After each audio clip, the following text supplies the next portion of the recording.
নমস্কার, ইসিসিএন খবরে আপনাদের স্বাগত। আপনাদের সাথে আমি অন্তরা। বিস্তারিত খবরে যাওয়ার আগে শুরুতেই হেডলাইন্স।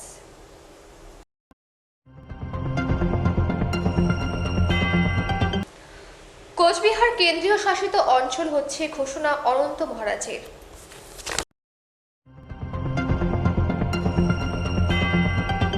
জেলে যাওয়ার আশঙ্কা প্রকাশ করছেন রাজ্যের উত্তরবঙ্গ উন্নয়ন মন্ত্রী উদয়ন গুহ।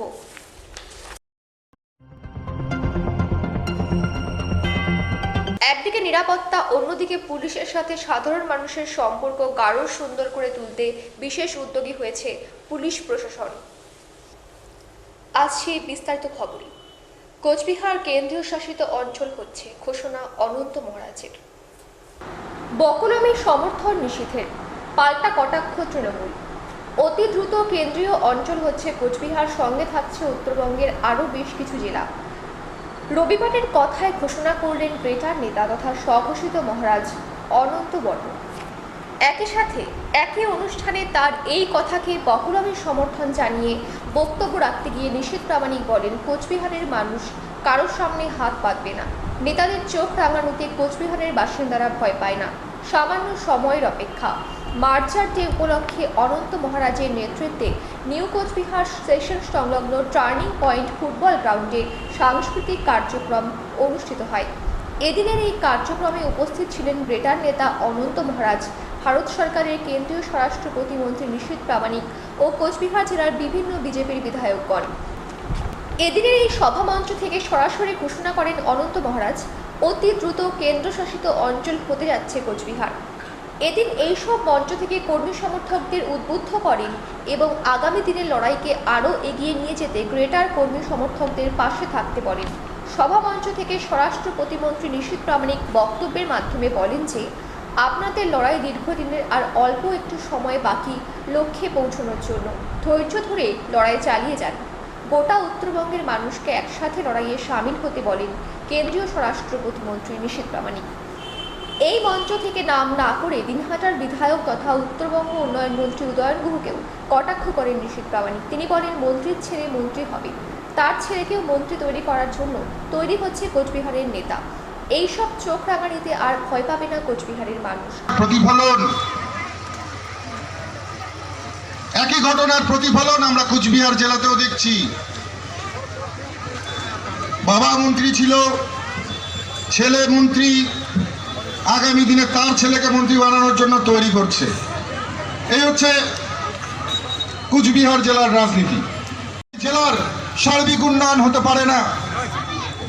আজকে পরিষ্কারভাবে বলতে চাই, আপনাদের লড়াইয়ে প্রথম দিন থেকে মহারাজ যেমন আপনাদেরকে মার্গদর্শন দিয়েছে, আপনাদের লড়াইয়ে যেমন আমি আমার সর্বক্ষমতা দিয়ে আপনাদের সঙ্গে থাকি, আগামী দিনেও আপনাদের পাশে থাকব।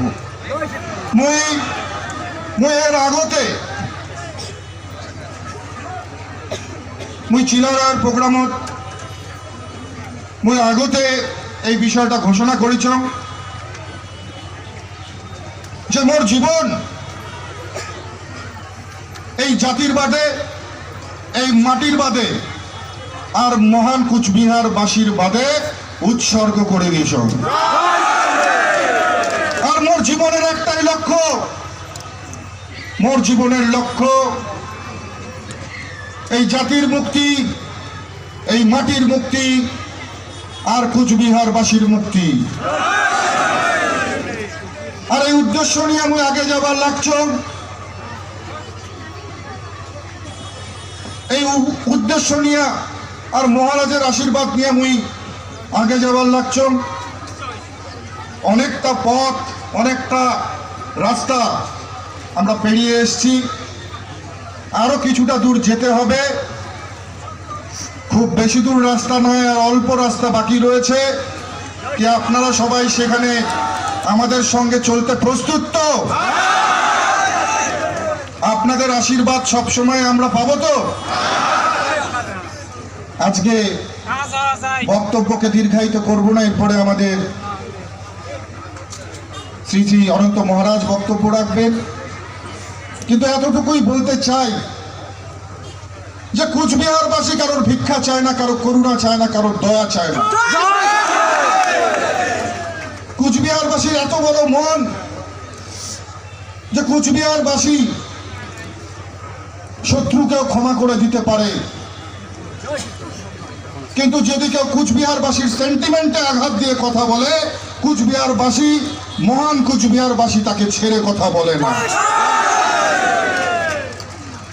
বহু বড় বড় নেতা রয়েছে, তাদেরকেও বলছি মঞ্চেরা দাঁড়িয়ে চোখ রাঙিয়ে কুচবিহারের সাধারণ মানুষকে ভয় দেখানো।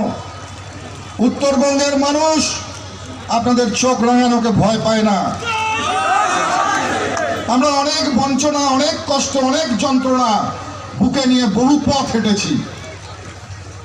আমরা এর চাইতেও বেশি যদি আপনারা অত্যাচার করেন, এর চাইতেও বেশি যদি আপনারা আমাদের উপরে নির্মমতা দেখান, আমরা সেটাও সহ্য করে নেব, কিন্তু আমাদের উদ্দেশ্য থেকে আমরা এক চুল পিছপা হব না। আজকে প্রচন্ড বৃষ্টি, আমরা দেখেছি কিভাবে সকাল থেকে আপনারা বৃষ্টিতে ভিজেছেন, আবার রোদ উঠেছে, যখন আপনাদের শরীর শুকিয়েছে আবার বৃষ্টি হয়েছে, আবার আপনারা ভিজেছেন। কতটা ত্যাগ আপনাদের মধ্যে, কতটা ত্যাগ! আজকে থেকে নয়, দীর্ঘ 15-20 বছর ধরে আপনারা যে দীর্ঘ সংগ্রামের মধ্যে দিয়ে যেভাবে আপনারা সারভাইভ করে এসছেন, যেভাবে লড়াই করে এসছেন, আমি বলবো আপনাদের মধ্যে কোনো খাত নেই। যে খাত ছিল, যদি থেকেও থাকে, এই দীর্ঘ সংগ্রামের পথের মধ্যে তা জ্বলে পুড়ে, সেই সংগ্রামের আগুনে পুড়ে পুড়ে আপনারা খাঁটি সোনাতে পরিণত হয়েছেন। তাই আপনাদের মধ্যে কোনো খাত নেই, আর লড়াইয়ে আপনারা জিতবেন, আপনারা জিতবেন, আপনারা জিতবেন। আবারও সগাকে মোর দণ্ডবত প্রণাম, মোর হিয়া ভরা ভালোবাসা জানিয়ে মোর বক্তব্য শেষ করিম। কিন্তু শেষ করার আগে অল্প এক না কথা, যে বিভিন্ন সংগঠনের যে ডাঙরিয়া মানসিলা আছেন, বিভিন্ন রাজবংশী সংগঠন, কাউ ভাষার জন্য লড়াই করিয়াছেন, কাউ কৃষ্টি নিয়ে কাজ করেন, কাউ সংস্কৃতি নিয়ে কাজ করেন, কাউ বিভিন্ন আমার কালচার নিয়ে কাজ করেন। সকালে বাদে, শোক ডাঙরিয়া মানসিগুলার বাদে, গড়েয়া মারেয়া মানসিগুলার বাদে, মোর হিয়া ভরা আটুস থাকিল আসেন সগায় মিলিয়া আমরা এই উত্তরবঙ্গটা সোনার উত্তরবঙ্গ গড়ে তুলি। আমার এই বৃহত্তর কুচবিহারটা আমরা সোনার কুচবিহার গড়ে তুলি। জয় শিবচন্ডী। অনন্ত মহারাজ সরাসরি বলেন, অতি দ্রুত কেন্দ্রশাসিত অঞ্চল হতে যাচ্ছে কোচবিহার। অনন্ত মহারাজের বক্তব্য ঘিরে রাজ্য রাজনীতিতে ফের বিতর্কের সৃষ্টি হয়েছে। বিহারের মানসি স্বতন্ত্র একটা রাষ্ট্র আছিল। মানব সভ্যতার ইতিহাস থাকিয়া আমরা পৃথিবীর কারো গোলাম না ছিল। ভাই, আজকে সেই মানুষের কি দুর্দশা হয়েছে, সেতু আজকে আমার এই ভূখণ্ডের মানসি স্বধর্ম স্বকর্মে অন্তর্ভুক্ত হয়েছে। নিজের ধর্ম নিজের কর্মের প্রতি মন দিছে। মই আর বেশি কিছু কবার না চান, একটাই কথা কবার নাচন তোমার, আমার এই কুচবিহার রাজ্য অতি শীঘ্রই গঠন হইবে, কেন্দ্রীয় শাসিত রাজ্য গঠন হইবে। ভারত সরকার আমার এই ভূখণ্ড কেন্দ্রীয় শাসিত রাজ্য করে দেখবে। সেহেতু মই আশা করো আমার এই ভূখণ্ড কেন্দ্রীয় শাসিত রাজ্য গঠিত হবে, আর এই আমার ভূখণ্ড অভূতপূর্ব বিকাশ হইবে। খবর 3 হাটা। জেলে যাওয়ার আশঙ্কা প্রকাশ করছেন রাজ্যের উত্তরবঙ্গ উন্নয়ন মন্ত্রী উদয়ন গুহ। শনিবার রাতে দিনহাটার চৌধুরীহাট মুক্ত মঞ্চে এক জনসভায় বক্তব্য রাখতে গিয়ে উদয়ন গুহ বলেন, আমি একজন মন্ত্রী, আমার একটি পা বাইরে এবং অপর একটি পা জেলের ভেতর দিয়ে রেখেছি। যে কোনো সময় ইডি কিংবা সিবিআই আমাকে গরু পাচারকারী বলে জেলের ভেতরে ঢুকিয়ে দিতে পারে। যদিও 40 বছর আগে হয়তো গরুর দড়িতে হাত দিয়েছিলাম, এরপরেও পাচারকারী বলে আমাকে জেলে যেতে হতে পারে। কেবল আমাকে নয়, তৃণমূল করলে যে কোনো ব্যক্তিকে জেলে যেতে হতে পারে। মন্ত্রী উদয়ন গুহ বলেন, সীমান্তে কাঁটাতারের বেড়া, বিএসএফ এর কড়া প্রহরা, তবুও ছবিতে দেখা যাচ্ছে কপি কলে করে কাঁটাতারের ওপর দিয়ে গরু বাংলাদেশে পাচার হচ্ছে। বিএসএফ জড়িত না থাকলে এমনটা হতে পারে না। আসন্ন পঞ্চায়েত ভোট সম্পর্কে বলতে গিয়ে উদয়ন গুহ বলেন, পঞ্চায়েত ভোটে কারা দাঁড়ানোর টিকিট পাবেন তার সিদ্ধান্ত নেওয়ার ক্ষমতা ব্লক সভাপতি কিংবা বিধায়ক কিংবা মন্ত্রীদেরও নেই। রীতিমতো কলকাতা থেকে নামের তালিকা আসবে কারা ভোটে দাঁড়াতে পারবেন তা নিয়ে ইতিমধ্যেই প্রথম পর্যায়ে সমীক্ষা হয়ে গিয়েছে। তিনি বলেন, দিনহাটা 2 নম্বর ব্লকের বেশ কিছু এলাকায় কিছু কিছু তৃণমূল নেতা পঞ্চায়েতের টিকিট দেওয়ার জন্য টাকা নিচ্ছেন। যিনি টাকা দিচ্ছেন তা প্রকাশ্যে এলে তিনি আর ভোটে দাঁড়াতে পারবেন না বলে হুঁশিয়ারি দিয়েছেন মন্ত্রী উদয়ন গুহ। এ ধরনের এক পরিস্থিতিতে আসন্ন পঞ্চায়েত ভোটের দিকে তাকিয়ে গোষ্ঠী রাজনীতি যাতে মাথাচাড়া দিতে না পারে তার জন্য মন্ত্রী উদয়ন গুহ দিনহাটা 2 নম্বর ব্লক তৃণমূল কংগ্রেস সভাপতি দীপক ভট্টাচার্যকে সঙ্গে নিয়ে বিভিন্ন এলাকায় সংবর্ধনা অনুষ্ঠানকে হাতিয়ার করে সভা শুরু করেছেন। এরই অঙ্গ হিসেবে এদিন চৌধুরীহাটে সভা করলেন মন্ত্রী উদয়ন গুহ। আমার যেটা হয়েছে, একটা পা বাইরে আর একটা পা আমি জেলের ভেতরে ঢুকিয়ে দিয়ে আসি। যে কোনো সময় ইডি সিবিআই আমাকেই হয়তো গরু পাচারকারী বলে এইখানে জেলে ঢুকিয়ে দিতে পারে। তার জন্য মানসিকভাবে তৈরি থাকবেন। এবং শুধু আমি বলে না, তৃণমূলের প্রত্যেকটা নেতা কর্মীকে মাথায় রাখতে হবে, যে কোনো সময় যে কোনো দিন আপনাকে হয়তো এই ধরনের কয়লা পাচার, গরু পাচার, গরু আমি 30 বছর আগে 40-45 বছর আগে গরুর দড়িতে হাত দিয়েছিলাম। তারপরেও আর গরুর দড়িতে কোনোদিনও হাত দিইনি। তারপরেও হয়তো গরু পাচারকারী হিসেবে আমাকে চিহ্নিত করা হতে পারে। যেদিন থেকে বাড়িতে গ্যাস ঢুকেছে সেদিন থেকে কয়লা আনতে আর কয়লার ডিপোতে যায়নি। তারপরেও হয়তো কয়লা পাচারকারী হিসেবে আমাকে জেলে ঢুকিয়ে দিতে হতে পারে। এটা আমাকে দিয়ে বলছি, আপনাকেও হতে পারে। গরু পাচার হচ্ছে কি করে? কপি কল করে গরুর পেটে দড়ি বেঁধে গরুকে সেই কপি কলে ঝুলিয়ে কাঁটাতারের বেড়ায় ওপারে পৌঁছে দেওয়া হচ্ছে। আমি হিসেব করে দেখেছি, একটা গরু ওইভাবে একেবারে পেটে বাঁধা, কপি কলে তোলা, ওপারে পৌঁছে দেওয়া, দিয়ে সেখানে আবার দড়ি খুলে নেওয়া, সব ব্যাপারটার মধ্যে 10 থেকে 15 মিনিট সময় লাগে একটা গরু পাচার করতে। তাহলে 4 থেকে 5টা গরু পাচার করতে সময় লাগে 1 ঘন্টা। এই 1 ঘন্টা সময় ওই যে কাঁটাতারের বেড়ার ওপারে গরুগুলো পাচার হচ্ছে, সেইখানে বিএসএফ কি করে? তখন বিএসএফ কোথায় থাকে? তখন তো বিএসএফ কে গুলি চালাতে দেখা যায় না। তখন তো বিএসএফ ওখানে হাজির হয়ে গরুগুলোকে আটক করে না। হ্যাঁ, বিএসএফ মাঝে মধ্যে গুলি চালায় যখন টাকার ভাগ নিয়ে গোলমাল হয় বা উপর থেকে কোনো চাপ আসে, তখন হয়তো নিরীহ মানুষকে মেরে গরু পাচারকারী বলে চিহ্নিত করে দেওয়া। এসএসসি খবর দিনহাটা। একদিকে নিরাপত্তা, অন্যদিকে পুলিশের সাথে সাধারণ মানুষের সম্পর্ক গাঢ় সুন্দর করে তুলতে বিশেষ উদ্যোগী হয়েছে পুলিশ প্রশাসন। নানাভাবে সচেতনতা প্রচারের মধ্যে সম্পর্ককে আরও সুন্দর করে গড়ে তোলার চেষ্টা চলছে। এরই মধ্যে দিনহাটা থানার আইসি সুরজ থাপার নেতৃত্বে দিনহাটা শহরে বাইক র্যালি বের হয়। দিনহাটা থানা থেকে এই বাইক র্যালি বের হয়ে শহরের বিভিন্ন পথ পরিক্রমা করে। উপস্থিত ছিলেন আইসি সুরজ থাপা ছাড়াও দিনহাটা থানার এসআইদের দীপক রায় সহ অনেকে।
ঐতিহাসিক 28শে আগস্ট ভারত ভুক্তি চুক্তি দিবস উপলক্ষে কোচবিহার রাজপথে মিছিল করল বিশ্ব রাজবংশী উন্নয়ন মঞ্চ। রাসমেলা ময়দান থেকে বেরিয়ে খাগড়াবাড়ি হয়ে নিউ কোচবিহার রোড ধরে বাবুরহাট দিয়ে পুরো শহর পরিক্রমা করে এই মিছিল। মিছিলে প্রায় 50-এর বেশি বাইক ছিল। বিশ্ব রাজবংশী উন্নয়ন মঞ্চের তরফে উপস্থিত ছিলেন পার্থ বর্মন, অসীম রায়, রাহুল দেব বর্মন সহ অন্যান্য সদস্যরা। 1 শতাধিক সদস্য আজ এই মিছিলে অংশগ্রহণ করে। আমরা আজকে বিশ্ব রাজবংশী উন্নয়ন মঞ্চের পক্ষ থেকে কুচবিহারত একটা বাইক র্যালি করে আয়োজন করছি। আজকে 28শে আগস্ট, যেটা আমার কুচবিহারবাসীর কাছে অত্যন্ত গর্বের দিন, কারণ 1949 সালের 28শে আগস্ট থাকি আমরা ভারতীয় হয়েছি। আর আমরা ভারতীয় হিসেবে গর্ব অনুভব করি সেই জন্যে যে 1949 সালের 28শে আগস্ট আমরা এই মহান দেশ ভারতের সাথে যুক্ত হবার পাচ্ছি। সেদিন থেকে আমার পরিচয় হয়েছিল আমরা ভারতীয়। এই দিনটা আমার কাছে ইতিহাসের একটা স্বর্ণময় দিন, যে আমরা 28শে আগস্ট ভারতীয় হিসেবে পরিচয় পাইছি।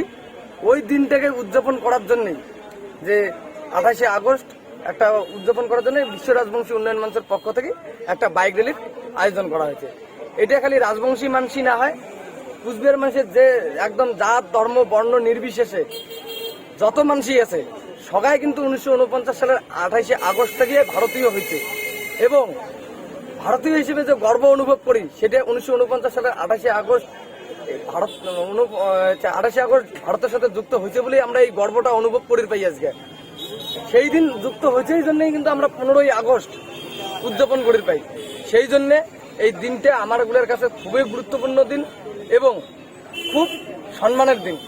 সেটা আমরা বাইক র্যালির মাধ্যমে আজকে উদযাপন করার সাথে সাথে আমরা আঠুর আবদার রাখবো প্রত্যেকটা লোক যেন এই দিনটার সম্মান দেয় এবং এই দিনটার ঐতিহাসিক তথ্য যেন মানুষের কাছে প্রচারও পায়, যে 28শে আগস্ট ভারতের সাথে যুক্ত হওয়ার ফলে আমরা ভারতীয়। ইসিসিএন খবর, দিনহাটা। কোচবিহার জেলা যোগাসন প্রতিযোগিতায় সাফল্য পেল দিনহাটা মহামায়াপাঠ ব্যায়াম বিদ্যালয়ের ছাত্রছাত্রীরা। কোচবিহার জেলা ফিজিক্যাল কালচার সংস্থার আয়োজনে কোচবিহার নেতাজি ইনডোর স্টেডিয়ামে জেলা যোগাসন প্রতিযোগিতা অনুষ্ঠিত হয়। জেলার বিভিন্ন মহকুমা থেকে 2 শতাধিক প্রতিযোগী প্রতিযোগিতায় অংশ নেয়। মহামায়াপাঠ ব্যায়াম বিদ্যালয়ের সেক্রেটারি জেনারেল বিপুরঞ্জন সাহা জানান, জেলা স্তরের এই প্রতিযোগিতায় বিদ্যালয়ের ছাত্রছাত্রীরা বেশিরভাগ পুরস্কার জয়ী হয়। ছেলেদের 8 বছর পর্যন্ত বিভাগে প্রথম সৌভিক পাল, তৃতীয় উৎসব সাহা, মেয়েদের বিভাগে প্রথম পৌলমী পোদ্দার, দ্বিতীয় মাহেশ্বরী দেব, তৃতীয় সমর্থিতা রায় ও পঞ্চম তনুশ্রী দাম। ছেলেদের 8 থেকে 12 বছর বিভাগে প্রথম অনির্বাণ কর্মকার, দ্বিতীয় রুদ্র সাহা, তৃতীয় সূর্য সাহা ও চতুর্থ অরণ্য ঘোষ। মেয়েদের বিভাগে প্রথম কৃতি হালদার, দ্বিতীয় রাজস্বিতা রায় ও চতুর্থ সেবন্তী পাল। ছেলেদের 12 থেকে 16 বছর বিভাগে প্রথম গৌরব সাহা, দ্বিতীয় সংকল্প সরকার, তৃতীয় সায়নজিৎ পোদ্দার ও চতুর্থ আয়ুষ সাহা। মেয়েদের বিভাগে দ্বিতীয় হংসিকা সরকার ও চতুর্থ সমৃদ্ধা দাস। ছেলেদের 16 বছরের ওপরে বিভাগে চতুর্থ নিহার চক্রবর্তী ও পঞ্চম গৌরব সাহা। মেয়েদের বিভাগে চতুর্থ রাইমা পাল ও পঞ্চম শ্রেয়া মজুমদার। ইসিসিএন খবর, দিনহাটা। ইসিসিএন খবর এখনকার মতন এ পর্যন্তই। আপনারা দেখতে থাকুন ইসিসিএন খবর, সবার মাঝে সবার সাথে।